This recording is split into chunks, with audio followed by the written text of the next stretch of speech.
Hello everyone, welcome to episode 709 of Cold Wave Soundcheck. I'm Aaron Pollock. This season we're chatting with the Cold Wave 7 performers taking place in New York City, Chicago, and Los Angeles in September.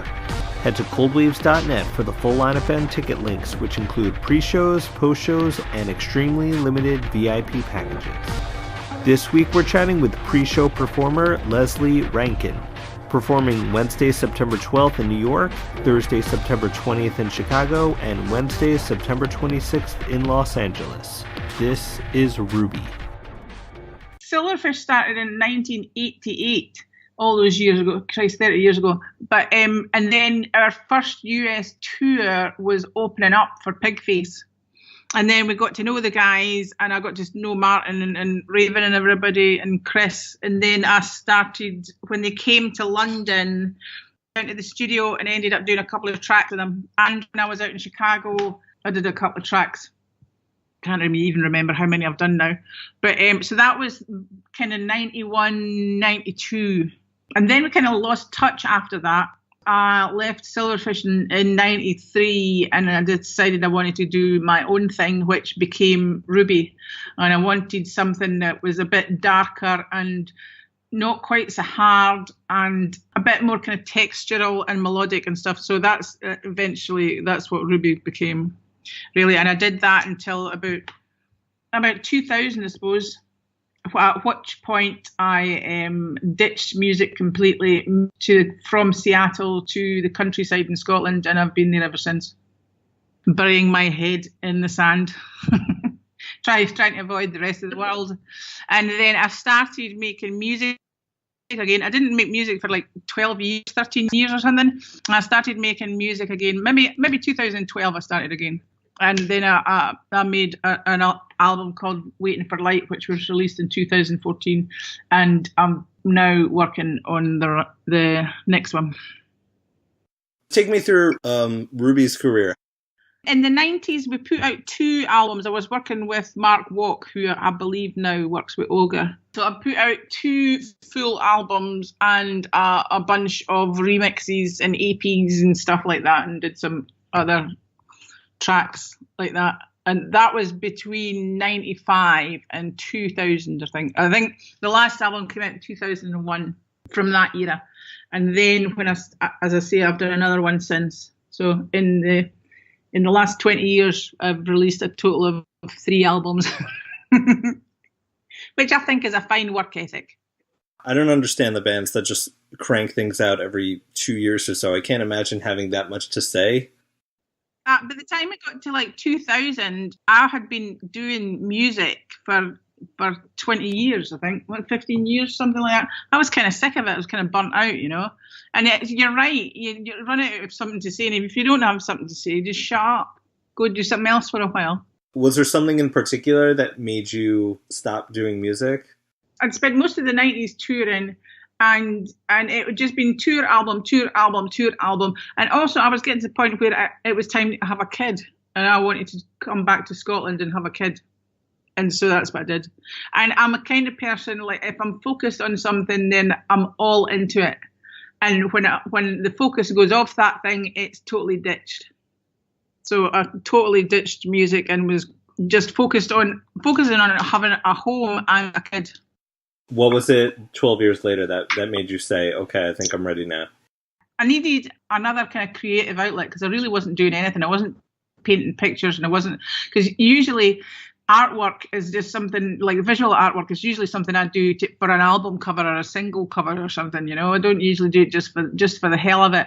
I really didn't have any kind of creative outlet, and I really missed that, and I especially missed singing because I love singing and writing songs and stuff. So when I started writing songs again, it was like just a fountain of stuff coming out, you know. I could hardly get anything else done because I was constantly scribbling ideas on the backs of envelopes and stuff, you know, for lyrics and like drum patterns and stuff like that, you know.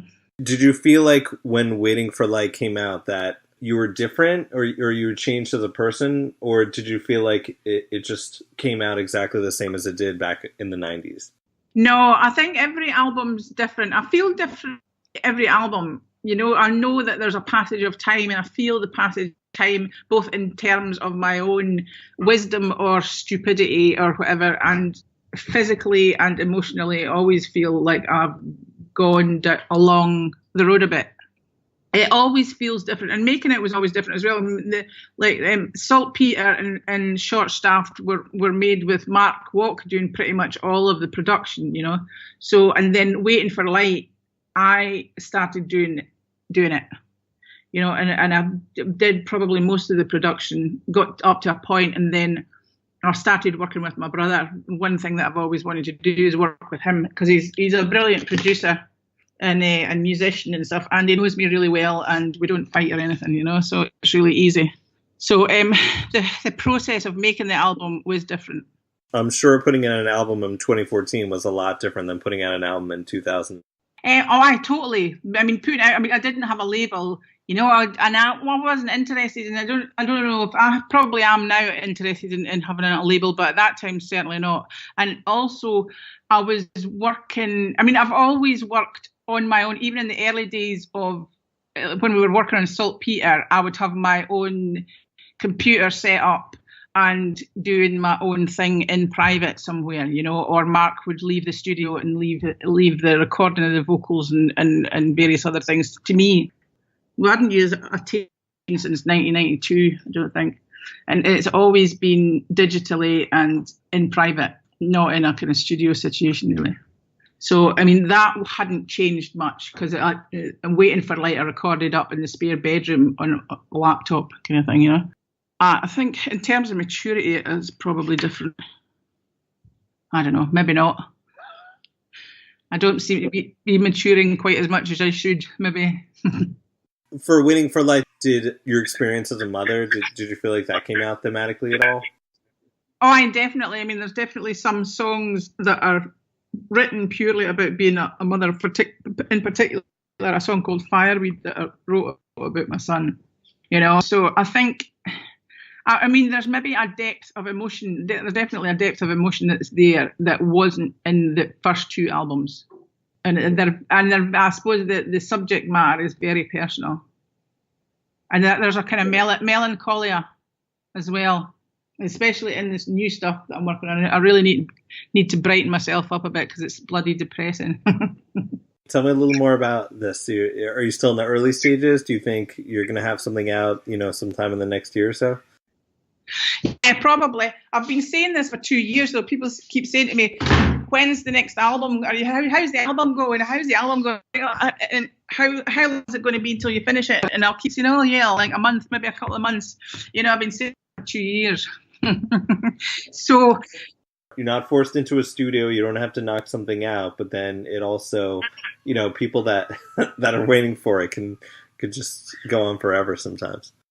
And well, I'm waiting for it as well. I'm desperate to get this bloody thing finished. But the thing is that I'm learning so much and developing so much more as a producer, you know, than I ever was before, and learning so much more about equipment and stuff that I never knew about before. So, and also the songs are evolving. Everything's evolving. So, I mean, I keep kind of chucking things away, and then, you know, like all songs that I started writing a couple of years ago have just been left on the shelf, and new ones are coming out now. And so the whole shape of the album is evolving all the time. And also, it's a part-time thing for me just now. I've got a life beyond music that needs to be dealt with. But I'm loving it more than ever before. It's the being able to express yourself through instrumentation and not just singing or little bits of samples and stuff is immensely rewarding. I mean, even the actual physicality of singing, remember, and even having dreams, I would remember the passage of the air through my throat and out, and the feeling of the mesh of the mic on my lip and stuff, you know, and these kind of physicalities of things that I was really missing. The physicality of singing, and also the expressiveness, because I think that's really how I communicate with the world. I'm not very good at communicating with people in like normal ways, I suppose. So that was always how I communicated with the world, was singing. Bring it all, over to Cold Waves this September. Is this a one-off performance for you, or is there a tour being set up around it? Yeah, well, there's a few little dates being set up in between the Cold Waves ones because I'm playing the LA, New York, and Chicago, so we're putting in a few little dates in and around them. And I think Toronto, I'm going to work with some friends who run an organisation that make like VR experiences and games and stuff like that. So I'm going to do a couple of days work with them and a show with them, I think. And I think there's a one in Montreal booked, and maybe Austin and San Francisco, I think. So it's a wee tour. I'm looking forward to the Cold Waves one, though. I hope I'm going to be able to stick around a bit because I'm playing the pre-opening parties, which are the day before each festival starts. So I'm hoping I definitely want to see Cocksure. And Ogre. I'd love to see Ogre. I haven't seen any of those guys for like 20 years. So I'm kind of desperate to see them. People love coming out, on day one for the opening show and staying the whole time and seeing everyone. I always call it summer industrial camp, because it's like I'm in Philly, so I get to see most of these people just for a couple days, every year. And it's nice to see everyone and get to experience all this music. So it must have a really great vibe to it, I would imagine. Everybody's like big friends, aren't they? It seems like every year that Jason's able to fill in more and more holes from, what was going on in the 90s. And I think Ruby fits in really nicely with that. So I'm glad that you're going to be around. Yeah, so am I, because I've been trying to do it for like 3 years, and I've always had something else that's taken up my time and not been able to do it for some reason or another. So it's really great at long last to be able to be a part of it and then join in the party.